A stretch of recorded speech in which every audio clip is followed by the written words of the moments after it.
అందరికీ నమస్కారం. తెలుగు రాష్ట్రాల్లో ఉన్న మహిళలందరికీ అలాగే ప్రపంచవ్యాప్తంగా ఉన్న మహిళలందరికీ కూడా అంతర్జాతీయ మహిళా దినోత్సవ శుభాకాంక్షలు. ఈ రోజున ఈ మహిళా దినోత్సవాన్ని పురస్కరించుకుని విజయవాడ సెంట్రల్లో మల్లాది విష్ణన్న సెంట్రల్ ఇన్ఛార్జ్గా ఉన్న మల్లాది విష్ణన్న ఆధ్వర్యంలో ఈ రోజున మహిళలందరూ కూడా ఇక్కడ కలుసుకోవడం జరిగింది ఆయన కార్యాలయంలో.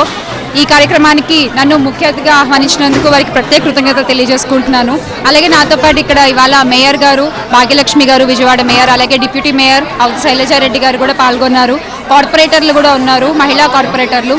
చాలా మంది మహిళలు పెద్ద ఎత్తున ఈ కార్యక్రమంలో పాల్గొని దీన్ని విజయవంతం చేశారు.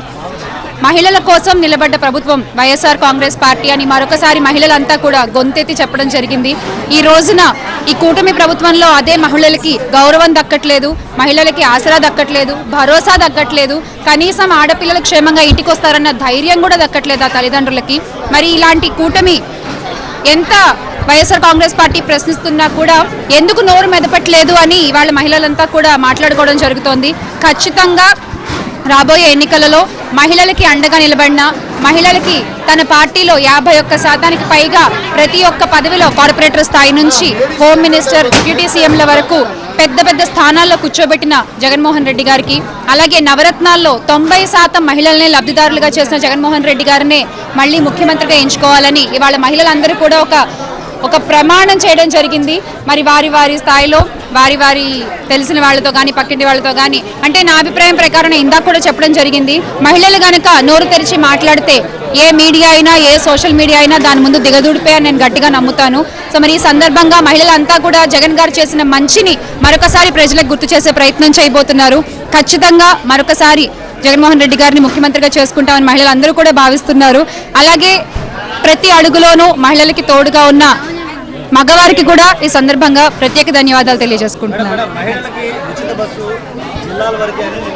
అవును అవును అదే అండి. మరి చంద్రబాబు నాయుడు గారేమో బస్ ఎక్కి కండక్టర్ డబ్బులు అడిగితే నా పేరు చెప్పండి అంటారు. మరి నిన్న ఆయన పార్టీకి సంబంధించిన ఆవిడేమో సభలో ఆవిడే జిల్లాల వరకే అంటున్నారు. ఇందాక మా భాగ్యలక్ష్మి గారు అన్నట్టు జిల్లాల వరకే ముందు ఊర్లో తిప్పమనండి, తర్వాత జిల్లాల దాకా ఆలోచిద్దాం.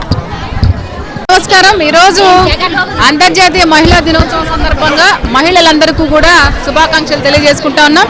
ఈరోజు గౌరవ మాజీ ముఖ్యమంత్రి వర్యులు జగన్మోహన్ రెడ్డి గారు ఉంటే మహిళలకు ఇంకా రక్షణ కానివ్వండి, మహిళల ఆర్థికంగా స్థితిగతులుగా శ్రీమంతులు చేయడంలో కానివ్వండి, మహిళలకి పథకాలు ఇవ్వడంలో కానీ జగన్మోహన్ రెడ్డి గారు ఉంటే, ఇంకొక విషయం కూడా జగన్మోహన్ రెడ్డి గారు ఉంటే భద్రత కూడా లేనటువంటి ఈ రోజుల్లో జగన్మోహన్ రెడ్డి గారు నామస్మరణ చేస్తా ఉన్నారు ప్రతి ఒక్క మహిళ కూడా. జగనన్న ఉంటే బాగుండేది, జగనన్న ఉంటే మా కుటుంబం బాగుపడుద్ది అనేటువంటి దాని మీద 9 నెలల మీ పరిపాలనలో ఇవాళ ప్రజలందరూ కూడా డిసైడ్ అయిపోయారు. కాబట్టి మీరందరూ కూడా మహిళలకి ప్రాముఖ్యంగా అండగా ఉండండి. మహిళలకు ఇస్తున్నటువంటి పథకాలన్నీ కూడా ఇచ్చే విధంగా మీరందరూ కూడా ముందుకెళ్లాలని తెలియజేసుకుంటూ మరొకసారి అంతర్జాతీయ మహిళా దినోత్సవ శుభాకాంక్షలు.